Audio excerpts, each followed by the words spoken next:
Kalau seandainya pemilihan-pemilihan yang terjadi nanti ke depan itu masih seperti yang lalu, nggak ada gunanya. Nggak ada gunanya. Hari ini memang kita dalam cengkraman. Kenapa saya katakan dalam cengkraman? Karena kesehatan selama ini masih dinilai sebagai sebuah beban di pemerintah.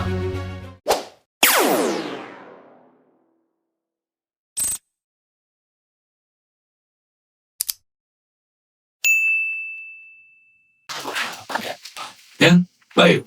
Saya mau bicara tentang hari ini. Ini momentum. Kalau saya melihat Pak Prabowo, dia dalam kondisi orang yang butuh dukungan. Kemarin saya sampaikan di acara dengan Purnawirawan, saya sampaikan kenapa tokoh-tokoh yang punya masa ideologis, yang musuhnya sama, itu nggak berdiri di satu posisi yang sama. PDI Perjuangan, Bu Mega, masanya ideologis. Habib Rizik, FPI, masanya ideologis. Civil Society dengan Pak Anies, masanya ideologis. Kenapa nggak bisa berdiri di posisi yang sama? Bersama-sama. Musuhnya sama kan? Pak Anies, Tol Lempong. Siapa yang masukin? Siapa yang buat kasusnya? PDI Perjuangan, Pak Hasto. Siapa yang buat kasusnya? FPI, PBI, LS. Siapa di belakangnya? Sebenarnya sama aja gitu. Kenapa nggak berdiri di posisi yang sama? Karena Pak Prabowo pemimpin kita itu butuh dukungan hari ini. Begitu banyak hoax, begitu banyak orang-orang yang memberi negatif campaign tentang kejadian tarif kita di terhadap Trump. Tarif Trump itu kita dapat 19%. Padahal itu luar biasa. Luar biasa. Coba ya. Dengan kita dapat 19%, maka kita bisa ekspor lebih baik, mengalahkan Cina yang 55%, mengalahkan India yang 45%, mengalahkan Vietnam yang 20%. Ekspor kita yang paling besar itu ke Amerika apa? Garment. Sandal dan sebagainya. Lawannya siapa? Cina. Ranking 1. 2, India. 3, Vietnam. 4 atau 5 baru kita. Cocok kan? Mereka sekarang kena cukai 55%, 45%. Kita 19%.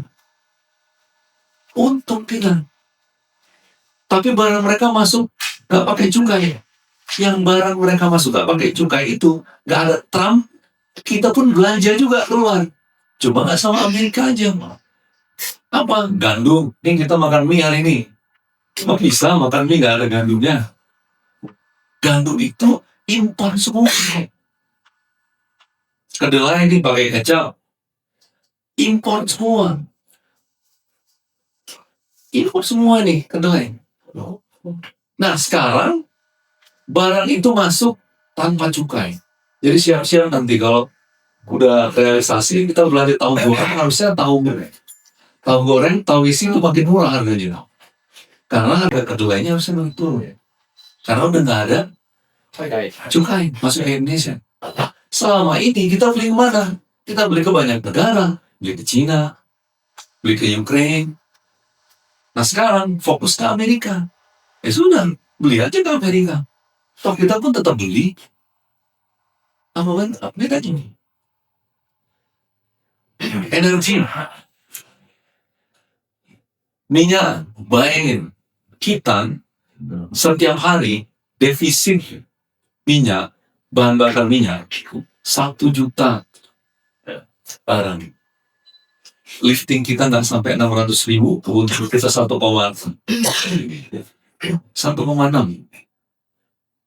Belinya dari mana? Yang 1 juta lebih itu. Yang Singapura, bayangin. Negara yang nggak punya sumber minyak, tapi dia ekspor minyak ke kita. Dan dia bisa nakut-nakutin kita. Bayang loh, Kalau nggak bayar, nggak aku kirim. Bayangin, satu titik noda di Selat Malaka itu bisa membuat kita semua pelajaran. Singapura. Kenapa? Karena mereka punya kilang. Kilang yang paling banyak di Asia Tenggara sih, Indonesia. Tapi kilang tua.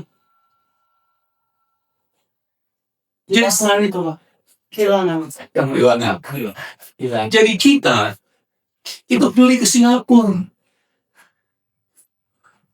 Dan yang sekarang dengan Amerika memaksa kita dalam tanda petik, kita beli ke Amerika. Tahu bedanya? Kemarin ke Singapura sekarang ke Amerika. Ya sudah, malah akhirnya broker-broker minyak yang tadinya bercongkol di Singapura kan kebagian kerja kan, makanya gampang ditendangin kan. Ada raja minyak yang sekarang lagi udah jadi DPO kan. Itu terjadi. Saya bukan mau jadi pembela kebenarannya Pak Prabowo, bukan, cuma coba kita berpikir hari ini. Nah, ini momentum yang harusnya kita manfaatkan. Saya setuju bahwa tadi Pak Basrudin sampaikan begitu gampang kita dibayar. Kalau seandainya pemilihan-pemilihan yang terjadi nanti ke depan itu masih seperti yang lalu, nggak ada gunanya. Nggak ada gunanya. Kalau kita semua di sini membaca pemeriksaan-pemeriksaan tinjauan-tinjauan terhadap apa yang dilakukan oleh kelompok-kelompok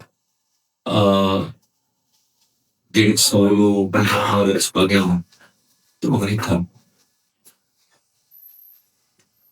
Jadi hari ini momentum buat kita untuk berbuat sesuatu, do something.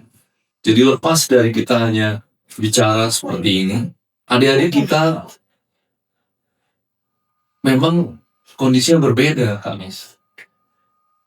Bang Icon, nggak bisa lagi kita mengajak adik-adik kita nyuruh mereka sholat seperti itu.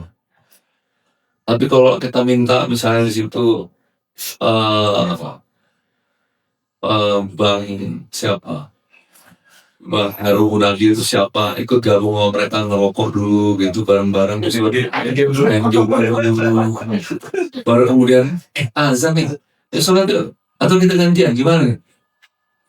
Nah mungkin mereka, jadi kita harus jadi teman. Itu fenomenanya. Beda generasi, beda dalam pendekatannya. Kami punya gerakan namanya gerakan gadget sehat. Setengah mati. Kalau kita bicara bagaimana memberi informasi terhadap mereka, dampak berbahayanya akibat penggunaan gadget itu. Kita bisa bicara tentang surah Al-Isra ayat 9. A'udzubillahi minasyaitonirrajim. Walaysa alladziina law taraku min khalfihim dzurriyyatan dha'afan khafu 'alaihim falyattaqullaha wa liyaqulu qawlan sadida. Sadaqallahul azim. Dan hendaklah takut pada Allah bagi mereka yang sekiranya meninggalkan dzurriyyatan dha'afan, keturunan yang lemah. Apa itu keturunan yang lemah? Lemah akidahnya, lemah akhlaknya, lemah fisiknya, lemah akalnya, lemah ekonominya. Kita bisa bicara ini, tapi Allah sampaikan di situ ujungnya adalah kembali kepada kita. Walaupun perlu penjagaan di jalan, falyattaqullaha wa liyaqulu qawlan sadida. Kita perlu jadi orang tua yang lebih tua, lebih takwa, wa liyaqulu qawlan sadida, dan berbicara dengan jujur dan benar. Ya maksud saya perlu pendekatan. Kita dengan gerakan gadget sehat tadi bisa mendekati orang tuanya. Terakhir kita membuat lomba Mobile Legend. Bayangin, gerakan gadget sehat ngadakan lomba Mobile Legend. Kenapa? Akhirnya kita menunjukkan kepada mereka, kita buat lomba Mobile Legend, tapi buat yang menggunakan yang melakukan dengan cara yang sehat sesuai dengan yang kita anjurkan, mereka kita kasih hadiah tambahan, hadiah khusus.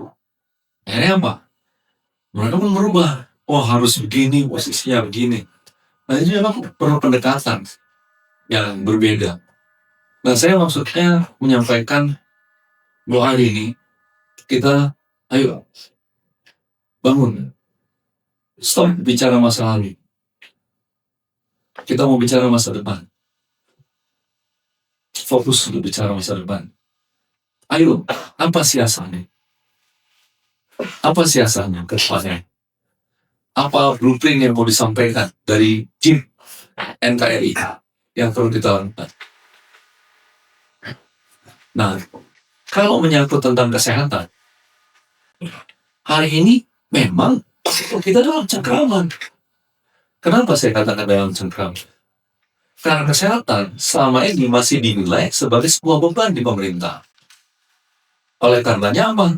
Kalau bisa ada yang menanggulangi, ya bagus. Nah maka masuklah swasta-swasta, investor-investor di bidang kesehatan. Padahal kalau pemerintah mau mengambil arah yang berbeda, bahwa kesehatan itu bisa memberikan masukan.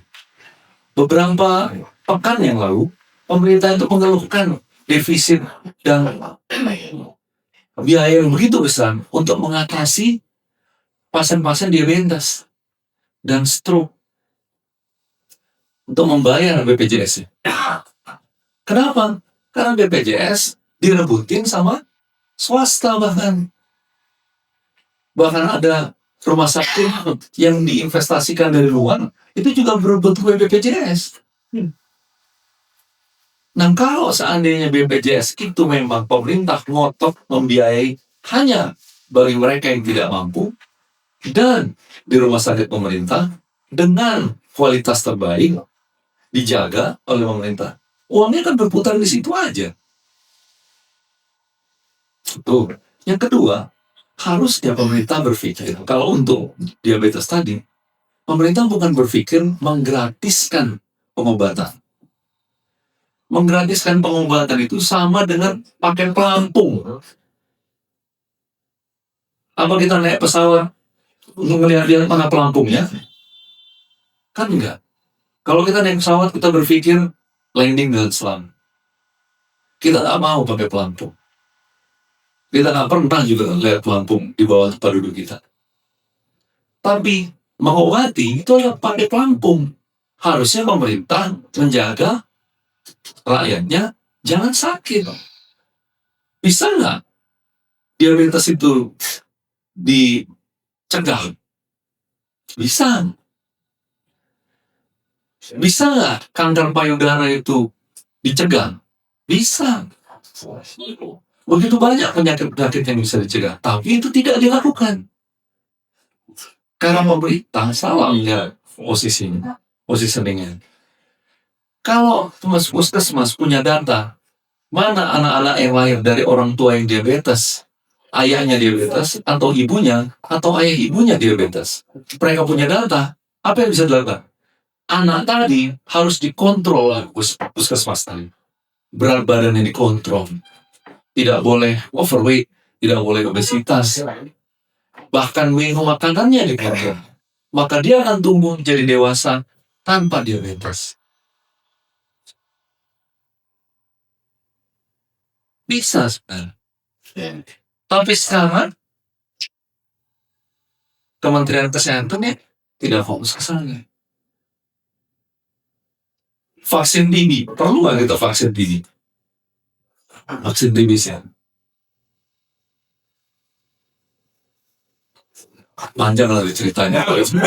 Dan kalau kita mau memimpin, kita harus membuka diri kita, membuka hati kita untuk menjadi pemimpin. Karena Rasulullah juga ketika pertama sekali hadir di Madinah, dia nggak ujuk-ujuk langsung mengusir Yahudi dari Madinah. Ada proses yang memang ada hal yang fatal yang akhirnya itu menggeser siapa. Saya kira pujian terima kasih. Assalamualaikum warahmatullahi wabarakatuh.